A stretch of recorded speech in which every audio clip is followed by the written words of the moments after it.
They say for a fact, war never really changes.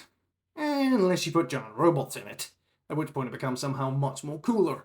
That quite possibly is the mantra of one of my favourite anime shows of all time, Mobile Suit Gundam. Well, the Gundam franchise in general. That show has probably been a staple of the anime community for years. It certainly shaped my perception of the anime world in general as a whole, especially as it continued to develop as the years went by.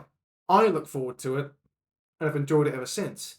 Ever since I sat down and watched, pretty much to death, Gundam Seed and Gundam Seed Destiny. Ever since then, I've made attempts to watch every Gundam show since. From the original right the way down to its most modern. And I hope to be doing a retrospective on just about all of them if I can. All 50 of them.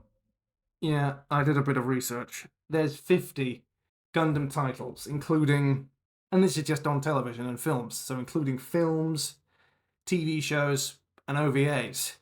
That is to say nothing for possibly the countless manga, novels, and everything else that's probably been produced for the franchise, to say the least. It's almost ironic, really, when you consider the fact of what Gundam is, and what almost never was. But that's a little bit of history. I've always enjoyed Gundam, and the mecha genre in general. I think it's the fact that I've always enjoyed machinery. So, what does that mean to accomplish? Well, I'm going to tell you my thoughts on how each Gundam works, and maybe the fact to introduce it to you in my own way. Gundam, really oddly enough, has been my proper gateway into anime. Everyone has an anime show they first watched when they were young, but also everyone has an anime that really got them hooked. And for me, it was Gundam. It's always been one of my favourites. Even now, despite watching a whole host of other anime and exposing myself to it, from Sailor Moon to various other shows as well. And for me, the mecha genre is probably my favourite genre because of the giant robots stomping about the place. And it's easy to, and I think most fans of the mecha genre it's been fun. I built a few Gundam model kits. They were fun to build, even a little bit fiddly. But as a fact, I have enjoyed building them. It's just the fact they're expensive and take about a month to arrive, paying for Amazon Prime. But beyond that, I really have looked forward to it. And of course, there's also the new Seed film coming out towards the end of the month. Literally in just under 2 weeks' time is when the film releases in Japan. So it's going to be the start of a new year for Gundam, I hope. And oddly enough, it was Seed that was, I think, the first Gundam anime I watched properly.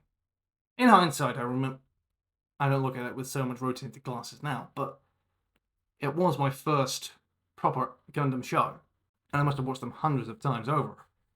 Now I've watched Wing, or Gundam X, pretty much most of the Universal Century, and just about everything else.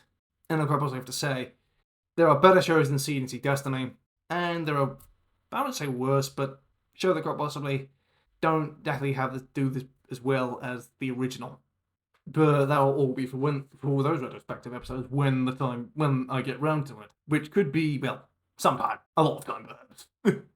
I don't know. Well, I've been the Universal Challenger. Asking you to please like, comment, and subscribe, and I'll catch you in the next one. And I'll see you in the Gundam Retrospective. So don't forget to like and subscribe for them when they come out. Until then, stay tuned for it. Thanks for watching. Cheerio.